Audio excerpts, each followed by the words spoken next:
आप गुस्सा क्यों नहीं होता, आपको क्रोध क्यों नहीं आता?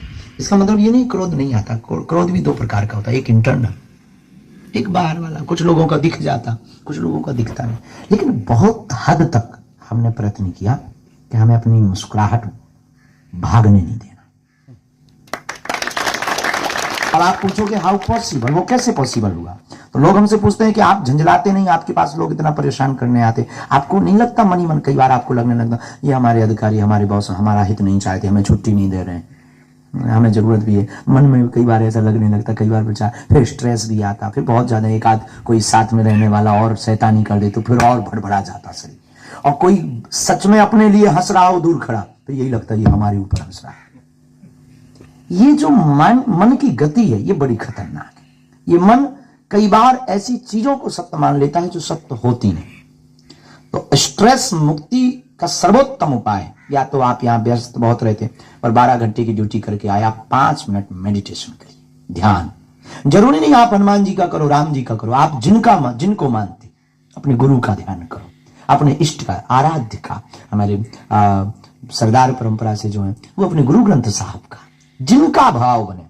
5 मिनट आप ब्लैंक होकर के, एकदम ब्लैंक, खाली, कुछ नहीं सोचना, केवल ध्यान करो। अगर आप ओम का करो, प्रणव का, तो हमें लगता है कि आप देखेंगे 10 से 15 दिन में आपके जीवन में और आपकी बॉडी में बहुत फर्क पड़ रहा, आपके विचारों में बहुत फर्क पड़ रहा। कई बार शरीर जो आलस में, चिड़चिड़ापन में, आपके विचार बदलने लगेंगे और सुताई आपके अंदर हैप्पीनेस आने लगेगा और आप गाली में भी मुस्कुराएंगे। कोई उल्टा भी बोलेगा तब भी मुस्कुराएंगे। तो स्ट्रेस मुक्ति का सर्वोत्तम उपाय है ध्यान, मेडिटेशन। 5 मिनट, बहुत 1 घंटा नहीं, 2 घंटा नहीं, 5 मिनट ध्यान। और ध्यान का मतलब आंख बंद करना नहीं। ध्यान का मतलब हमारी मति जो कहती आंख खुले में ध्यान हो, बेहतरीन ध्यान। आंख खुली रहे और अपने आप को, हम, मैं कौन हूं और इस पृथ्वी पर क्यों आए। और आपका तो निर्णय फिक्स हो गया है कि आप इस पृथ्वी पर राष्ट्र हित के लिए आए और पूरे राष्ट्र की जिम्मेदारी आपके ऊपर है। और आप मुस्कुराएंगे मेरे प्रियजनों, हमारे परिवार के सदस्यों, हमारा भारत मुस्कुराएगा। आप स्वस्थ रहेंगे, हमारा भारत स्वस्थ रहेगा। और आपका ब्रेन तेज चलेगा, हमारा भारत आने वाली हर बला से बच जाएगा। हमारे भारत में की जो सुरक्षा व्यवस्था आपके हाथ में है, पूरा देश आपके कारण चैनी से सो रहा है। लेकिन आपका मुस्कुराते हुए रहना बहुत जरूरी। और हमने तो प्रण लिया है कि हम अभी आपको बता भी रहे थे, कैंप में जहां बैठे चाय पी रहे थे, हम प्रार्थना कर रहे थे कि एक बार हमारे साथ ऐसी घटना घटी तो हमारे जीवन में वो क्रांति हो। हम अचानक से ट्रेन से जाना था, कहीं अचानक से जाना था, एक महात्मा का आदेश लगा कि आप आओ, ये अभी आओ। हम किसी शहर में कथा कर रहे थे, वहां से हमने रेलगाड़ी पकड़ी, रेलगाड़ी पर बैठे तो कुछ कोटा ऐसे होते हैं जो तुरंत टिकट मिल जाते हैं, पर उस दिन किस्मत की बात कि हमको नहीं मिली। और यही कोई 1.5-2 साल पुरानी बात, और आज तक ऐसा हुआ नहीं, पर नहीं मिली टिकट तो नहीं मिली। पर एक ट्रेन आ रही थी जो दिल्ली जा रही थी, हम बैठ गए। लेकिन विचित्र बात हमने अपनी आंखों से देखी, अधिकारी भी हमारे साथ में, सुरक्षा के अधिकारी भी थे, सब बैठे। लेकिन जैसे ही डब्बा के लोगों को पता लगा कि बागेश्वर महाराज आए, आधा डब्बा खाली हो गया, सबने सीट दे दी।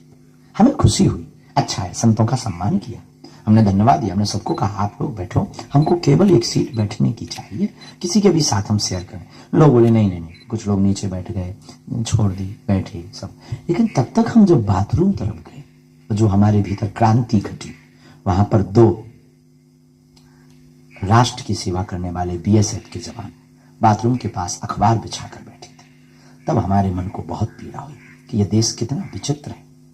एक कोई अभिनेता या कोई व्यक्ति उस बोगी में बैठ जाता है तो बोगी खाली हो जाती है, और सबसे बड़ा अभिनेता इस देश का हीरो कई महीनों बाद अपने घर पर परिवार से मिलने आता है, उसको एक सीट तक शेयर नहीं होती। उस दिन हमने प्रण लिया था कि अब जो भी होगा हमारे जीवन में, हम कुछ ना कुछ अपने शब्दों से भारत के लोगों को मोटिवेट करेंगे।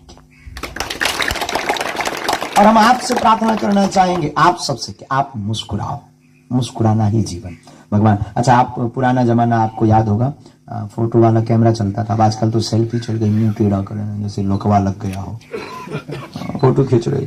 पुराने जमाने में कैमरा का जमाना होता था, तो हमने कैमरे के जमाने में एक अच्छी चीज, बहुत ऑब्जर्व वाले आदमी है, हमने ऑब्जर्व किया, जब किसी की शादी होनी होती तो एक दिन पहले कैमरा वालों को बताना पड़ता था, देख भाई, शादी के लिए लड़की वालों को फोटो भेजनी है, कल टाइम पे आ जाना।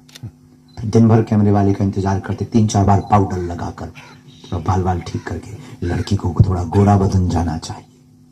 कैमरा वाले की भी उन दिनों में बहुत साके पड़े थे, उनकी भी इज्जत बहुत बड़ी होती। वो आता था मस्ती से, फिर लेंस साफ करता था, फिर वो चाय पीता था, तो वो पूछता था फुल खींचूं या हाफ खींचूं। अरे भाई यार जल्दी कर, 3 बार पाउडर खत्म हो गया यार। तो उसके भी बहुत नखरे हुआ करते थे उस जमाने में कैमरा वाला, रील वाला कैमरा। फिर वो कहता था ठीक है खड़े हो जाइए, हम फिर तुरंत खड़े हो जाए। फिर वो कितना भी अनपढ़ गवार हो, वो अंग्रेजी का एक शब्द, प्लीज स्माइल। अनपढ़ गवार, हमारे गांव का छन्नू लाल आदमी, नाम उसका छन्नू लाल, अनपढ़, कभी स्कूल का मुंह नहीं देखा, लेकिन उसने कैमरा क्या खरीदा, प्लीज स्माइल बोलता था। और कभी वो अपना नाम नहीं लिख पाया ठीक से, वो प्लीज स्माइल बोलता था। वो हम लोग तुरंत, जैसे कैमरा वाला प्लीज स्माइल, हम लोग तुरंत दांत निकाल, बत्ती से बाहर, हम मुस्कुरा देते थे। अब वो तुरंत फोटो खींच देता था। फिर 2-3 दिन इंतजार करते थे, क्योंकि वो धुल कर आती थी। जब 2-3 दिन बाद फोटो आती थी, अपनी फोटो देखकर हम लोग हंसते थे, हो तेरी क्या गजब फोटो आई। विचार करिए, 1 सेकंड मुस्कुराने से जब चित्त अच्छा आ सकता है, जीवन भर मुस्कुराते रहिए, पूरी जिंदगी अच्छी आ सकती है।